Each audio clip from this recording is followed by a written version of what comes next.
What's going on, guys, and welcome back to another episode of my Next Gen Career Mode. This is episode number 118, and we start today's episode off with a game against Paderborn. Is that how you pronounce this name? Probably not, because I'm wrong most of the time, but we take on this side regardless from the league directly below the Bundesliga in the German Cup round of 16. Now, of course, we are the 3 times winners of this competition. We are obviously the current holders as well, and we'd love to retain it. You know, we really would. I always say this every single time we have a German Cup fixture, and you guys must be sick of me saying it all the time, but the reality is, yes, I don't care too much about it. It is the least important of our objectives for the season, but it's still an objective. You know, the board's still waiting to win it. I'd still like to win it because I like winning everything, and it's still an objective. It gives you good experience for the fringe players, if you will. For example, in this game, obviously every player got rested, as they always do. So it's good experience. It's obviously a trophy you can win, and I obviously want to win everything, as I am that type of manager. And you know, it's still worth going. But again, like I said, it is one of the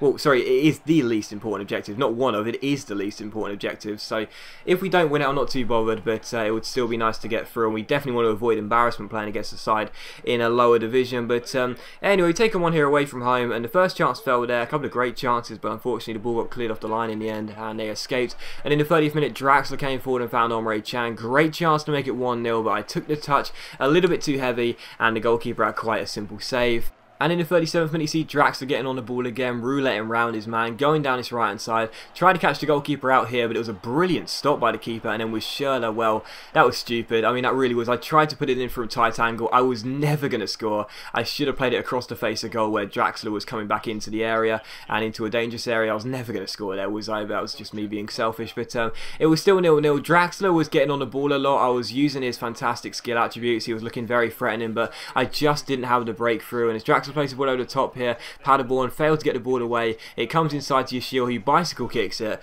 but it goes wide and out for a goal kick. So there were, you know, some half chances, 1 or 2 clear-cut opportunities in the first half and leading up to the second half, but the reality was there weren't too many chances to get excited about. However, in the 55th minute, Yashil went forward here, rounded the goalkeeper. I could have shot there. I thought I was going to mess it up. Got back onto his right foot. The shot was blocked. It came back to him though, and on the second attempt, Yashil did put the ball into the bottom corner. So 1-0 to Hertha Berlin. I almost messed that up completely, but thankfully I got a little bit fortunate as the deflection came straight back to Yashil, or the block shot I should say came straight back to Yashil, and he wasn't going to miss it the second time of asking. So Yashil makes it 1-0 and we go in front, and you know, deservedly so. Obviously Paderborn hadn't had a single chance in the game. We've been a lot more threatening, and it was one of those games, and I've talked about it before, it's just a matter of time before you score. You know, you can feel yourself gradually easing yourself closer and closer to scoring that breakthrough, and eventually you will. So you just got to stay calm and keep on going. So we made it 1-0. As you can see in the top left, that's why I was so calm in this game. You know, we had 10 shots compared to their 1. We were always going to score eventually, and thankfully we did. And in the 59th minute, we almost doubled our advantage. Kevin Vollen got played the ball in the centre, but the sort of scissor kick went wide of the post and out for a goal kick. And in the 76th minute, another chance here. The ball falls to Jonathan Tara, centre-back, out the pitch from a corner, but his shot went wide. And it was how the game finished. So a 1-0 victory, and you know, it was frustrating, I'm not going to lie. You know, I was sitting there saying I was quite calm. It was frustrating, don't get me wrong, because we played so much better. You know, they had 1 shot in the entire game, and we'd had about 12 come the end of the game, and we'd been really dominant. To only score once, and against a side in a lower division is, you know, let's be honest, quite poor, even with a backup side. But, you know, we got through, we made it through, clean sheet as well, which is always nice, and, you know, we just have to take the positives. You know, we're through to the next round, and, you know, it's all well and good, you know, winning games like 4, 5, 6-0, but sometimes you need those 1-0s, those 2-1s, those, you know, 2-0s at times, just to keep your feet on the ground and say, hey, you know, we're a great side, we're one of the best in the world, if not the best in the world. But every now and then we are going to have off days, we are going to go into bad patches of form, and we need those 1-0s and 2-0s to remind us that not every game is going to be easy for us, and sometimes we do need to grind out the results. So we're through, that's the most important thing anyway, and I'm really pleased with that as we go into the quarterfinals. Again, the cup, obviously the least important objective, but it's still an objective regardless. And also as well, as we now enter January, the transfer window is now open. Yay, get in, everyone loves transfers. And as you can see, the squad looks really good. Don't particularly want to make any big changes. Of course, this is the last transfer window of the series, as the season will end at the end of the season, surprisingly, and that will end the series. So I don't want to make too many big changes, but I might particularly might look into selling 1 or 2 more players, particularly Badstuber, who keeps complaining. I mean, the guy, it's not a real surprise to see him keep complaining, because of course he was a first-team player when we signed him. Now he's on the bench, but at the end of the day, you know, he should still sit there and realise that there's Hummels, there's Ginter, there's Boateng. Those are 3 centre-backs which are, you know, better than him, you know, in pretty much every single way. You know, he should know that. But, you know, I've tried to negotiate a contract with him before on squad rotation status. He wasn't having any of it. I've tried to, you know, basically, well, there's not much you can do. Like I said, with career mode, it's quite limited when it comes down to player conversations. You can't really talk to your players, and I'd like to have a conversation with Badgetuber and say, hey, listen, man, I understand you're frustrated, but you got to realise, you know, you are, you know, not, you know, you're our 4th choice centre back at the end of the day, because Boateng is a centre back despite him playing right back for us. But that's just one of those things, and we'll probably look to shift him on the January transfer window and sign someone else as a replacement. But we've got 3 transfers for our players to start off the window. One for Baumann. We asked Borussia Mönchengladbach for £8 million, which they matched. Believe it or not, that's an amazing deal. One for Mukhtar, which also Salzburg matched, which was 775 grand. He hasn't really worked out for us. He looked like a really good academy product, which was already at the club when we signed, but he hasn't really worked out. And also one for Lasogga, which was Barcelona, but of course we just said no because he's going nowhere. But with Mainz, we said to Mainz the exact same thing we said to Borussia Mönchengladbach. You got to match £8 million or you're not taking our backup goalkeeper, who's been, you know, quite good this year in terms of growth. You know, he's actually gone up to an 81 now. He was 79 at the start of the season, so he's done quite well. And if we're going to get £8 million for him, that's quite a decent deal. And with that, we could possibly look into signing Kevin Trapp, a goalkeeper I did want in the summer as a 3rd choice goalkeeper, believe that or not. And of course, he is in my German national side as well. 83 overall, fantastic stats. So I'd like to sign him as a replacement for Baumann, but could possibly get him cheaper for what Baumann's going to go for as well. That would be an incredible deal.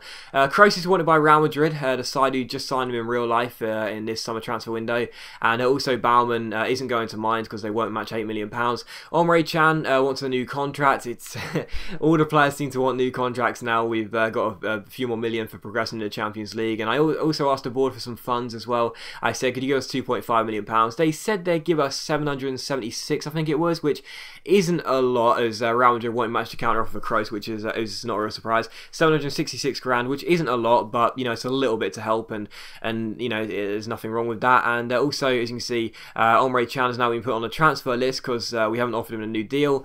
And also Kevin Volland wants a new contract as well, so I was sitting there thinking, for goodness sake, seriously, it's annoying as well. It's always in the transfer windows, or it's, you know, regularly in the transfer windows when a player will ask for a new contract. And I said before, I don't like offering new contracts to current players, existing players of your club when you're in transfer windows, because that takes money out of your budget, and that, you know, that 20 grand increase in pay plus the signing on fee, that 30 grand increase, whatever it is, plus the signing on fee for a few players, that could, you know, that could be the difference between you signing a player or missing out because you don't have the funds. So that's why I don't like offering contracts to players in the transfer windows. But at the end of the day, Goretzka's been complaining for a while. He says he wants to leave the club, and I love Goretzka. He's really underrated. Chan is on the transfer list now, and also Volland wanted one. So I thought, you know what, they're all good players. I'll offer them new deals. As you can see here, Mukhtar's gone to Salzburg, and Baumann has gone to Borussia Mönchengladbach for £8 million.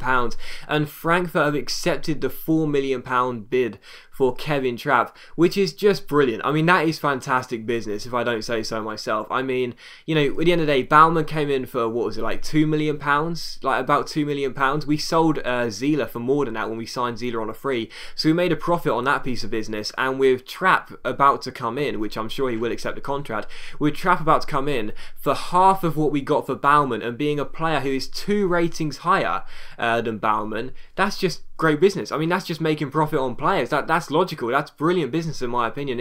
It's so simple. It's so easy. But you know, if you can make a profit on a player, get a better player in for less than what you sold your you know, previous player for, who was lower rated, I think that's fantastic in myself. So it looks like Trapp's going to come in, a better goalkeeper, a better backup goalkeeper. I'm very, very pleased with that piece of business. And also Huverdes as well at PSG. I am contemplating signing this guy. His contract's up at the end of the year, so I would like to sign him for a cut price figure in January if we can possibly do that. It will be quite difficult because he is a high rated player, and clubs, even when their players are, you know, have contracts expiring, they still don't want to sell them on the cheap because they're very good, obviously.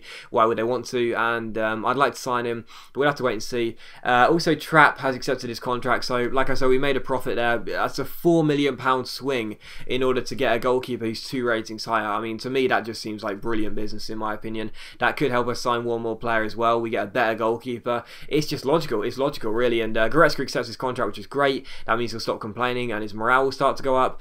He's look at Trap stats as well. You would have seen him a minute ago, but he looks very good. We also got an offer for Badgeduber a minute ago. Barcelona wanted for £7 million, but I'm not too sure yet. I'd like a couple million more for him because we did spend 10 million, and also, as you can see, Hooverdes, PSG don't seem to want to let him go.